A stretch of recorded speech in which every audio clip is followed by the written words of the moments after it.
Muy buenas noches, o buenas tardes, o buenos días, ingeniero y las personas que vayan a ver esta presentación. La siguiente presentación se trata de las ecuaciones térmicas de estado, que son parte fundamental de la termodinámica y se utilizan para el estudio de ellas y para demás aplicaciones que vamos a ver a continuación. Como introducción tenemos que las ecuaciones térmicas de estado son herramientas útiles en la termodinámica para describir el comportamiento de los gases. Estas ecuaciones relacionan las variables de estado de un gas, como la presión, el volumen, la temperatura, etcétera, para proporcionar una descripción completa del gas. Existen varias ecuaciones térmicas de estado, cada una con sus propias suposiciones y limitaciones. Sin embargo, todas comparten el objetivo común de proporcionar una descripción precisa del comportamiento de un gas. Continuando con su uso y sus aplicaciones, estas ecuaciones se usan en mayor medida para predecir el estado termodinámico de los gases, aunque también se utilizan para predecir el comportamiento de los líquidos, los gases, y para estimar volumen de sólidos. Los diferentes campos de su aplicación tenemos, por ejemplo, lo que es campos de física, química, estudio de fluidos, materiales para la ingeniería, instrumentación, optimización, creación y desarrollo de procesos industriales. Algunos de ejemplos de ecuaciones de estado. Como primer ejemplo tenemos la ecuación de estado de Van der Waals. La ecuación de estado de Van der Waals es una de las ecuaciones térmicas de estado más conocidas y más usadas. Fue desarrollada por Johannes Dietrich van der Waals en 1873 y tiene en cuenta las fuerzas intermoleculares entre las moléculas de un gas. Esta ecuación se utiliza para describir el comportamiento de gases no ideales, es decir, aquellas que no siguen las leyes de los gases ideales. La ecuación tiene en cuenta el tamaño de las moléculas y las fuerzas de atracción entre ellas, lo que hace más precisa que la ley de los gases ideales en condiciones de alta presión o baja temperatura.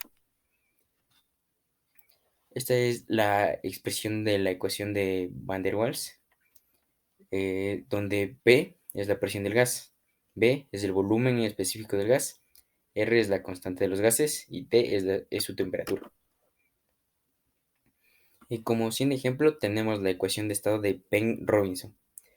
Esta ecuación es otra ecuación térmica de estado utilizada para describir gases no ideales. Esta fue desarrollada por Ding-Yun Peng y Donald Robinson en 1976 y tiene en cuenta tanto el tamaño molecular como la forma de la molécula, así como las interacciones moleculares. Esta ecuación es particularmente útil para describir el comportamiento de gases a altas presiones y temperaturas y se ha utilizado ampliamente en la industria química y de procesos para modelar el comportamiento de los fluidos.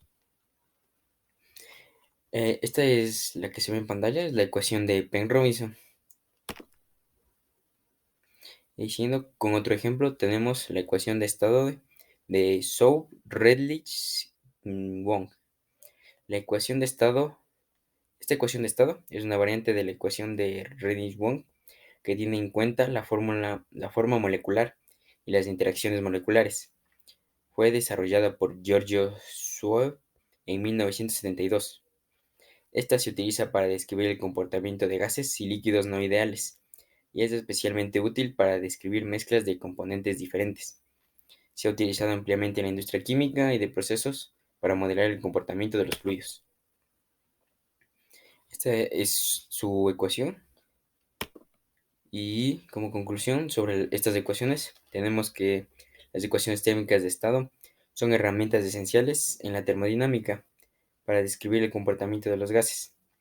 Cada ecuación tiene sus propias suposiciones y limitaciones, pero todas tienen el objetivo de proporcionar una descripción precisa del comportamiento de los gases. Y estas son sumamente útiles para describir el comportamiento de gases no ideales, es decir, que no siguen las leyes de los gases ideales. Como siguiente punto de la presentación, tenemos lo que viene a ser un gas ideal o la ley de los gases ideales. La ecuación de los gases ideales. Esta es una relación matemática que describe el comportamiento de un gas ideal en términos de presión, volumen y su temperatura. Esta ecuación es muy útil para entender cómo se relacionan estas tres variables y cómo cambian cuando se altera alguna de ellas. La ecuación de los gases ideales se basa en la teoría cinética molecular, que establece que los gases están compuestos por moléculas que se mueven en todas las direcciones y chocan entre sí y con las paredes del contenedor en el que se encuentran. La expresión de los gases ideales es la siguiente, la que está en pantalla, donde P es la presión, B es su volumen específico, R es la constante de los gases y T es la temperatura. Algunas condiciones que afectan el comportamiento predicho por la ley de los gases ideales son las siguientes. Como primer punto que puede alterar el comportamiento tenemos la alta presión, ya que las moléculas de gas que se encuentran muy cercanas entre sí a altas presiones comienzan a interactuar entre sí y así pueden alterar el comportamiento de la ley de los gases. Otra también es la baja temperatura, cuando las moléculas tienen menos energía cinética y se mueven más lentamente. Otro punto es el volumen significativo de las moléculas. Cuando las moléculas de gas son muy grandes, pueden ocupar un volumen mucho mayor en comparación con el volumen total del contenedor, lo que también afectaría el comportamiento predicho. Y como último punto tenemos las reacciones químicas. Cuando los gases reaccionan químicamente entre sí, pueden producir compuestos que van a variar en muchas variables, como la temperatura, la presión, etc. Como siguiente punto de la presentación, tenemos algunas preguntas interesantes que pueden ayudar a entender mejor cómo funciona la ley de los gases. La constante de los gases R es siempre la misma y la respuesta corta es que no. El valor de la constante de los gases ideales depende del sistema de unidades, además de las propiedades moleculares de los gases. Por ejemplo, el valor de R para un gas monoatómico como el helio, perdón, es diferente al valor de R para un gas diatómico como el nitrógeno. Otra duda interesante también planteada es que si tiene un termómetro de gas de volumen constante que contiene una cantidad fija de gas, ¿qué propiedad del gas se utilizaría para indicar su temperatura? Bueno, en este caso planteado, un termómetro de gas de volumen constante, la propiedad del gas que se mide para indicar su temperatura es su presión.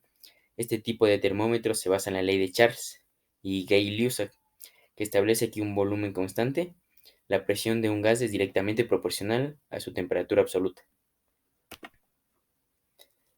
Y continuando con el siguiente punto, tenemos que si el vapor de agua puede comportarse como un gas ideal. Esto es muy interesante porque el vapor de agua es muy común y aunque en este caso planteado el vapor de agua está sobrecalentado, sigue siendo algo bastante común para cada uno de nosotros. Y la respuesta es que sí puede comportarse como un gas ideal, pero que va a depender de muchas variables. Aunque puede haber algunas desviaciones de la ley de los gases ideales debido a su interacción molecular, aún puede comportarse de manera bastante cercana a un gas ideal en ciertas condiciones, especialmente a bajas y altas temperaturas. A medida que la presión aumenta y la temperatura disminuye, las desviaciones de la ley de los gases ideales pueden volverse más significativas. Ya. Y como último punto tenemos que métodos confiables se usan para estimar las propiedades termodinámicas en el estado de gas ideal. Y para estimar estas propiedades termodinámicas, algunos de los métodos que son y en los que podemos confiar son los siguientes. 1. La ecuación de los gases ideales. 2. Aplicar las leyes ya conocidas de los gases, como la de Boyle, la de Charles, la de Gay-Lussac, que también son útiles para las propiedades termodinámicas en el estado de gas ideal. Como otro punto también tenemos utilizar tablas termodinámicas, en las que ya se proporcionan valores de propiedades termodinámicas para diferentes gases ideales. Y como último punto tenemos realizar cálculos termodinámicos. Se pueden realizar cálculos termodinámicos utilizando métodos como la teoría cinética de los gases, el método de Monte Carlo o la dinámica. Y esta ha sido toda la presentación en este video. Espero que se haya entendido y que han prestado atención. y muchas gracias.